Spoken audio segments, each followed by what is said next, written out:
So far this year's been pretty good with dividend payments. I'm going to go through all the dividend payments I got for January 2021, vastly more than I got January last year.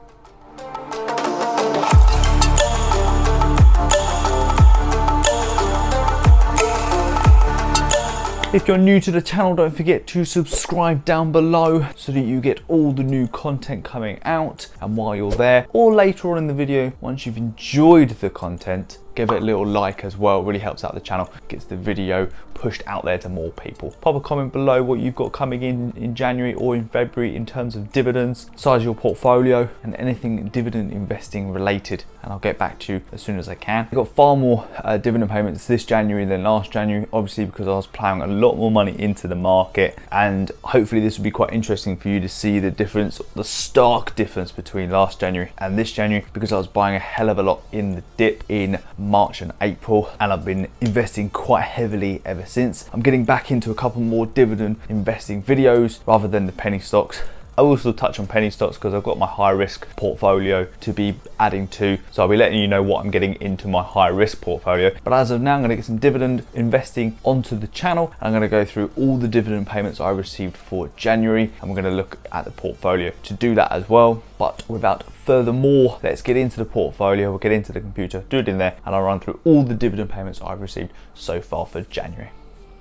Right, so here we are on IG. I'm going to go into the panel on the side here on the left, into history. I'm going to go into view full history on IG. These are just the last few purchases I made. Brings you up this screen here. We're going to go into type, and we're going to go down into dividend, and we're going to go to custom period, and we'll just select the whole of January there and go set. So you can see there, 1st of Jan to 31st, and we're going to go show history. So we have 13 results. So I got 13 dividend payments in January. So if we go to the beginning of Jan here, so 4th of January, we had PIMCO Corporate Income Opportunity Fund, which is the income fund that I got into. That's a monthly payer. We got £14 from them. Iron Mountain is a REIT specialising in data storage. We got £19 from Iron Mountain. I might get some more of that actually. I might indulge in a little bit more Iron Mountain. We got Altria Group, which is a dividend king, will always pay their dividend, got no doubt about that. £20.52 from Altria on the 11th. So first kind of 10 days or so, we've had a pretty reasonable amount through. So we're going to page 2. So we've got on the 11th again as well, Global X Super Dividend REIT, which is an ETF. We've got £6.91 there. AGNC is a mortgage REIT, monthly payer, £15.80 from AGNC. Leggett & Platt, industrial sector, we got £2.49 from Leggett & Platt on the 15th. The 15th was a good day. Also on the 15th, Federal Realty Investment Trust, which is another REIT, been paying for years and years and years. Really great company to be involved in. Definitely an aristocrat, possibly a king. We've got £6.59 from these guys. Store Capital Corporation, another REIT. We also got just under £5 from that. Then on the 18th, Realty Income Corporation, another monthly payer, great monthly payer, 4.5 maybe, 4.3, 4.7% dividend yield for Realty Income at the moment.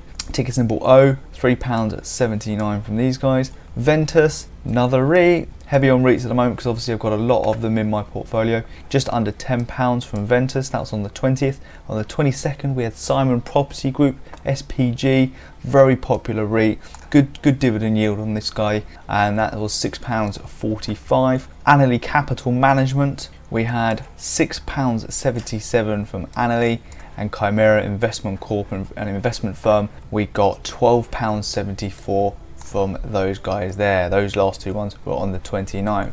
So they're the dividends I received, 13 in total, which is a lovely amount to receive, and it totaled £129.52 in January. So here we are up here, very similar with £129.66 in December, funnily enough, straight line there. Now January 2020, I received £40.12. We had a massive spike in dividend payments in February because Vodafone pay biannually and they pay a huge amount. I think it was £75 I think or so. So it was obviously a good month February anyway, and we had Vodafone pay their biannual dividends. So next month's going to be massive, hoping for £200. So 155 the next month, and then we were quite set at 60. Then we started getting up to the 90s and over 100 because I started investing a lot more in March and April And we got into the ex-dividend dates in those sort of times when I got the money into the market, and then they started coming through in May and June and July, and then we had over 100 since August, which is amazing. But £129 in January this year compared to the £40 last year, that's absolutely fantastic. What growth. And I'm just hell-bent on keep snowballing this. So when we do another video at the end of January 2022, you know, my 129 probably won't be quite as much because I put a lot of money into the market in March, April, and I've got a lot of things going on this year. Lots of things to be paying for. I'm moving house. I'm getting married soon. I'll have a wedding to pay for. Will have a wedding to pay for. And a few other bits and pieces. So I'm not going to be able to plow as much into the market, but I wanted that 129 in January 2021 to be at least 150 to 160 in January 2022 or more if I can. Obviously as well, if YouTube takes off and I start getting some YouTube money, I'll be plowing that into the market as well, and you can help out with that. So get subscribed so that I can get monetized on YouTube and keep plowing it into the market. So I just wanted to run through that. A lot of you are going to be laughing at this graph as well. It's the simplest way of plotting the dividend payments. I've quite clearly got all the payments here, so I don't need them on this graph. This is purely a visual representation of what's happening, and it's going in the right direction, and it's lovely to see, and that gives me motivation. So that's why I do it in a simplified graph like this. That's it for in here, guys. You don't need to see any more on here. I'll kick you back out there. There we are, that's good.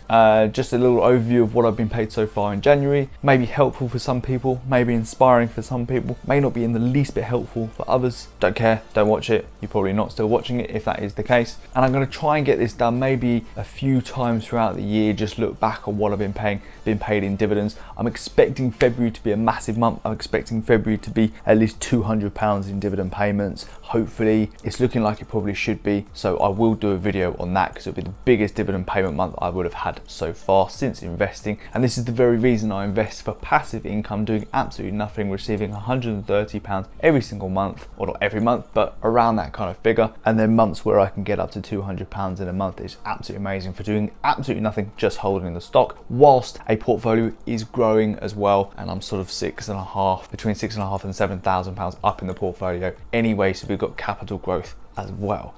That's the beauty of investing, and for me, dividend investing is by far and away the best way to go. So I'll wrap the video up there, guys. As I said, subscribe to the channel if you haven't already. If you've enjoyed the channel, there'll be plenty more like this. Give it a little like, because that really helps out the channel, helps it push the video out there to more people, and helps to spread this sort of message of investing. I think more and more young people need to get involved in it. I started not too late, because can you start too late? But I started later than I would have liked to have started, and it would have made a huge difference if I started much younger to where I am now. But I'll leave that video there, guys. I'll catch you guys in the next video.